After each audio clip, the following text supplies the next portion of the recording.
বাংলাদেশ থেকে বেশ কিছু স্টুডেন্ট, শিক্ষিত ছেলেরা ইতালিতে আসছে। ম্যাক্সিমাম স্টুডেন্টরাই কোর্স শেষ না করেই তাড়াহুড়ো করে তারা চেঞ্জ করছে পেস্টে পারমিট, এবং আলটিমেটলি যে উদ্দেশ্যে আসা সেই উদ্দেশ্যটা ওখানে কি হচ্ছে, স্টপ হচ্ছে, এবং সে এখানে নর্মালি অন্য মানুষের মতো করেই একটা নর্মাল স্টে পারমিট নিয়ে জীবনযাপন করছে।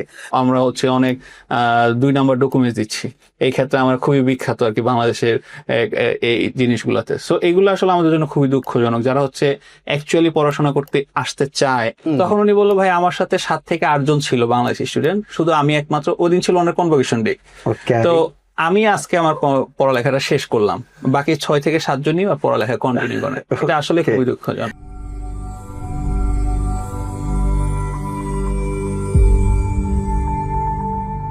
আসসালামু আলাইকুম।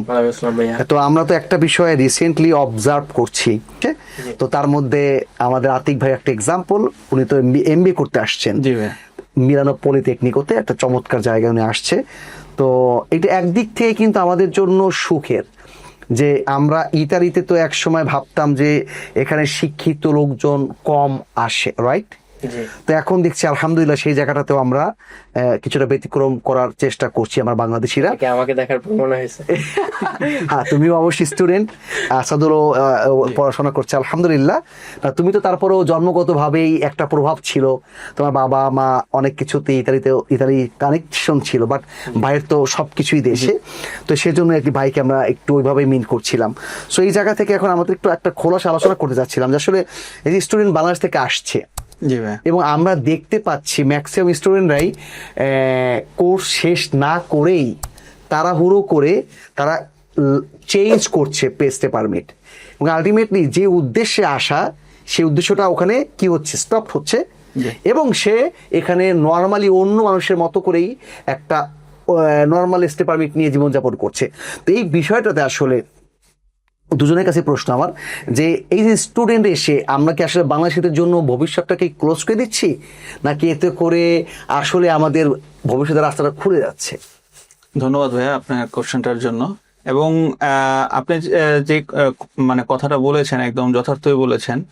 অলরেডি আমরা যারা স্টুডেন্ট ভিসায় এসেছি, গত 2 বছরে একটা হিউজ পরিমাণ স্টুডেন্টরাই ইতালির ভিসার জন্য অ্যাপ্লাই করেছে। আনুষঙ্গিক অনেক কারণে হোক, জার্মান বা আদার্স কান্ট্রিগুলোর ভিসা নিয়ে প্রবলেম হোক, প্লাস ইতালিতে স্টুডেন্ট ভিসায় যে এসে যত ফেসিলিটি গভর্নমেন্ট দিচ্ছে স্টুডেন্টদেরকে, এই জিনিসগুলো অনেকে আগে জানতো না। এটা একটা বিশাল ব্যাপার ছিল। এবং ইতালির যে ইউনিভার্সিটি র্যাঙ্কিং, ওয়ার্ল্ড র্যাঙ্কিং এ তারা খুবই ভালো র্যাঙ্কিং এ আছে। যেমন পলিটেকনিকও 87 আছে কিউএস র্যাঙ্কিং এ।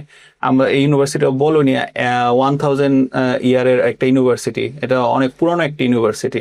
তো অনেক মানুষ বাংলাদেশে আগে ইউএসএ বা ওই দিকেই মানুষ ঝুঁকতো বেশি, এখন এদিকে আসছে। ইভেন আবার গভর্নমেন্ট থেকে তারা ডিএসসি স্কলারশিপ পাচ্ছে। তো এই জিনিসগুলোর কারণে স্টুডেন্টরা অনেকেই আসছে।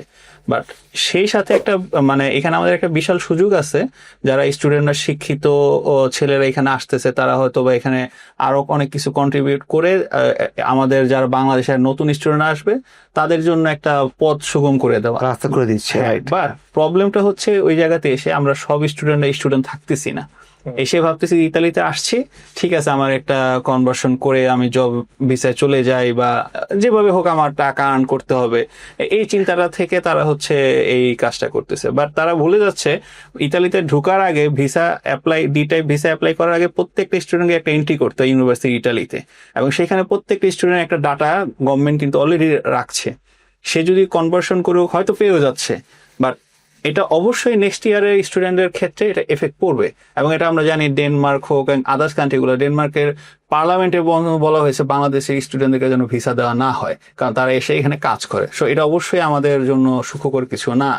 এবং যদি বলে অস্ট্রেলিয়ার আগে আমাদের যে র্যাঙ্কিংটা ছিল সেখান থেকে নেমে গেছে, আমরা অনেক 2 নম্বর ডকুমেন্টস দিচ্ছি, এই ক্ষেত্রে আমরা খুবই বিখ্যাত আর কি বাংলাদেশের এই জিনিসগুলোতে। সো এইগুলো আসলে আমাদের জন্য খুবই দুঃখজনক। যারা হচ্ছে অ্যাকচুয়ালি পড়াশোনা করতে আসতে চায় এবং পড়াশোনা করে একটা ভালো পর্যায়ে যেতে চায়, তারা অ্যাপ্লাই করেও ভিসা পাচ্ছে না সঠিক ডকুমেন্টস দেওয়ার পরেও।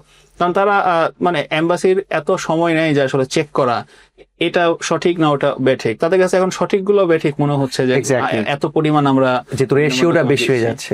আমি এই কারণে বলবো যে এখানে স্টুডেন্টদেরকে এসে পড়াশোনা শেষ করলে তারপরে যে কনভার্সনের প্রসেসটা আছে এটা খুবই ইজি প্রসেস এবং ওইটাই তাদের জন্য বেটার। এবং এই জিনিসটাই হচ্ছে। এবং আমার দেখার মতো আমি দেখেছি মিলান ইউনিভার্সিটিগুলোতেও মানে বাংলাদেশি স্টুডেন্ট খুব কম।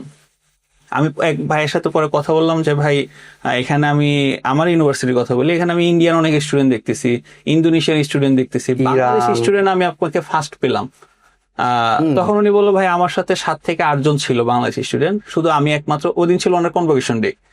তো আমি আজকে আমার পড়ালেখাটা শেষ করলাম, বাকি 6 থেকে 7 জনই পড়ালেখা কন্টিনিউ করে। এটা আসলে খুবই দুঃখজনক। আচ্ছা, তোমার কাছে আসে আসাদুল ভাই, তো স্টুডেন্ট ভিসায় আসছে সরাসরি ইতালিতে, তার তো একটা কনভার্সনের একটা তারা আছে, হয়তো ভাইয়ের নাই, অনেকেরই আছে। তো তুমি তো ইতালিতেই ছিলা, তো ইতালিতে যে স্টাডির যে জায়গাটা, এইটা নিয়ে যদি তুমি একটু বলতো। আসলেই যে ভাই বলে গেল যে এখানকার স্টাডির স্ট্যাটাসও ভালো, পড়াশোনাও ভালো, এবং এখানে এখন ইংলিশেও পড়াশোনা করা যাচ্ছে, যেটা তুমি করছো। তো ওভারঅল আমরা কেন তাড়াহুড়ো করে ইংলিশ পড়াশোনা না করেই কেন কনভার্টে যাব? তুমি যেহেতু এখানে অলরেডি স্থির একটা মানুষ, তুমি তোমার ইতালিয়ান সিটিজেনশিপ আছে, তো তোমার এই স্টুডেন্টশিপ থেকে তোমার যে ফিলটা, যে কেন মানুষ আসলে সরে যায়, পড়াশোনা খুব কষ্ট, যে খুব টাফ নাকি পাশ করা, এরকম মনে হচ্ছে এই জন্য তারা আগে ভাগে গা বাঁচাচ্ছে, নাকি তাদের উদ্দেশ্যই ছিল ইউরোপে চলে আসি পরে যা হওয়ার হইবে? হ্যাঁ, এইখানে লাইক আমি ভাইয়ের কিছু কথার সাথে একমত হইতে চাইবো, আবার কিছু কথার সাথে লাইক একটু ভিন্ন থটও শেয়ার করতে চাইবো। আপনি যেটা বললেন যে এখানে পড়াশোনা কি খুব কষ্ট কিনা, এই কারণে কি সবাই কনভার্সন করে কিনা। তো এইখানে যে বিষয়টা আসে যে যেহেতু কারিকুলাম ভিন্ন একটু বাংলাদেশের সাথে, তো এখানে পুরোটা মিল নাই অবশ্যই। তো এই কারণে অনেকের কাছে ফার্স্ট একটু ডিফিকাল্টিস ফেস হইতে পারে। বাট যদি কেউ লেগে থাকে পড়াশোনার পিছনে, আসলে যদি কেউ সত্যিকার স্টুডেন্ট হয়ে থাকে, তাহলে তার তো সব ডিফিকাল্টিস লাইক ওভারকাম করেই সে একটা পাস করবে বা তার একটা গোল অ্যাচিভ করবে। তো ওই মেন্টালিটি তার অবশ্যই থাকতে হবে।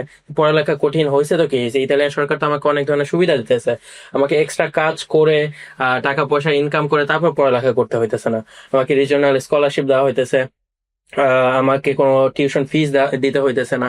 কারণ এখানে আমরা জানি যে ইজের উপর বেস করে টিউশন ফিসটা হয়। সো আমার টিউশন ফিস যেমন 0 €। তো এরকম বেশিরভাগ ক্ষেত্রে আর কি বলতে গেলে সবারই টিউশন ফিস 0ই হয়।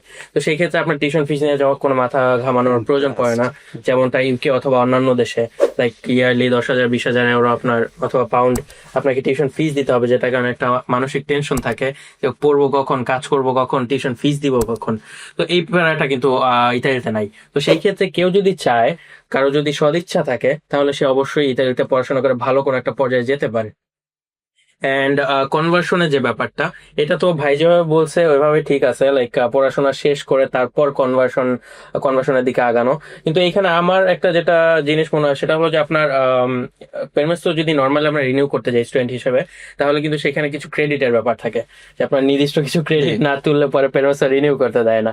তো সেই ক্ষেত্রে জানি না অন্যরা কিভাবে ভাবে, বাট এটা আমার পার্সোনাল থট যে কনভার্সন করে সে যদি লাবোরাস সুবর্ডিনাতো অথবা অটোনোমা করে ফেলে, তাহলে তারপরে তো সে পড়ালেখা করতে পারতেছে। তো কনভার্সনটা যদি হয়ে যায়, লাবোরাস সুবর্ডিনাতো হয়ে যায়, সেই ক্ষেত্রে যে ক্রেডিট না তুলতে পারলে যে আমার পেমেন্টস রিনিউ হবে না, এই ভয়টা আর থাকে না। তো তখন সে আরেকটু রিল্যাক্সে পড়াশোনা করতে পারে এবং পড়ালেখা শেষ করতে পারে। কিন্তু অবশ্যই কনভার্সন হয়ে যাওয়ার পর যে পড়ালেখা ছেড়ে দিব, এমনটা যাতে না হয়। কনভার্সন হয়ে গেছে, আমি আরেকটু রিল্যাক্সড হয়েছি আমার পেমেন্টস নিয়ে, বাট আমার পড়ালেখাটা কন্টিনিউ করি, আমি সেইখানে অনেক ভালো কিছু করতে পারবো। যখন আমি গ্রাজুয়েট হয়ে যাব, তখন আমি মাস্টার্স কমপ্লিট করে ফেলবো, পিএইচডি করে ফেলবো, তখন এইখানে অনেক ভালো ভালো প্রফেশন আছে, যে অনেক লাইক যেখানে যোগ্য মানুষদের যোগ্যতা অনুযায়ী তাদেরকে সম্মান করা হয়। তো আমরা শুনতে একটু খারাপ শোনা যাবে ওয়ার্ডটা, বাট আমরা কামলামি না করে আমরা ভালো কোনো একটা কাজ করি, মানে কোনো প্রফেশনকে আমি ছোট করে দেখতেছি। যেহেতু একজন শিক্ষিত মানুষ, সে এত কষ্ট করে এত বছর পড়াশোনা করছে, সেখানেও নর্মালি গিয়ে ওই সব কাজগুলো করবে, সে তার লেভেল অনুযায়ী কোনো কাজ করবে আর কি। এখানে আমি একটু অ্যাড করতে চাই, যতটুকু আমি আমার এক্সপেরিয়েন্স থেকে বুঝতে পারছি কিছুটা। আসলে ওখানে সুখে থাকলে ভূতে কিরায় এবারে ভালো হয়। জি। ইউকে বাইরে আমি রিসেন্টলি একটা এক্সাম্পল দিই, সুইডেনে আসছিল আমাদের একটা ছোট ভাই, আমার ঠিক আত্মীয় টাইপের বাড়ির পাশের, ও প্রায় অ্যাবাউট 40 লাখ টাকা খরচ করেছে পড়াশোনা করতে। সব শেষে তার স্টে পারমিটটা স্টুডেন্ট রিনিউ করার সময় তাকে দেওয়া হয় নাই, তাকে ফোর্স করা হয়েছে সুইডেন থেকে বের হয়ে যাওয়ার জন্য। তাই আমি পড়তে এলাম কেন, জি রাইট? তা অবশ্যই ওরা টাকা খাওয়ার জন্য আমাকে প্ল্যানটা করেছিল। তো আমি যেটা দেখেছি সিনসিয়ারলি যদি বলি, ইউকে, কানাডা, আমেরিকা বা সুইডেন বা স্ক্যান্ডিনেভিয়ান কান্ট্রিগুলোতে স্টুডেন্টদের জন্য আসলে একটা টাকার মেশিন বলা যেতে পারে। জি। কিন্তু এখানে ইউরোপের ইতালি কিন্তু ভিন্নতা দেখাতে পেরেছে। জি টু বি অনেস্ট, ফ্রি পড়াচ্ছে, ফ্রি, স্কলারশিপও দিচ্ছে। রাইট? স্কলারশিপ দিচ্ছে। সবাই যে নিজেতে গরিব, তারপরেও এছাড়া জেনেও কিন্তু টিউশন ফি দিচ্ছে না। সো তাহলে ইতালিয়ান সরকারের উদ্দেশ্য আসলে মনে হচ্ছে অন্য কিছু। তো এই জন্য আমারও পরামর্শ হবে আমরা রাস্তাটা বন্ধ না করে ফেলি। জি, আমরা একটু এসছি পড়ি, যে রাসুদুল বললো সুন্দর করে, যে আমি যেহেতু ক্রেডিট নিয়ে আমার টেনশন থাকতে পারে, আমি যদি একটু সময় বেশি নিয়েও পাশ করতে চাই, তাহলে কনভার্ট করে পরে কন্টিনিউ করে আস্তে আস্তে করে পাশ করতে থাকি।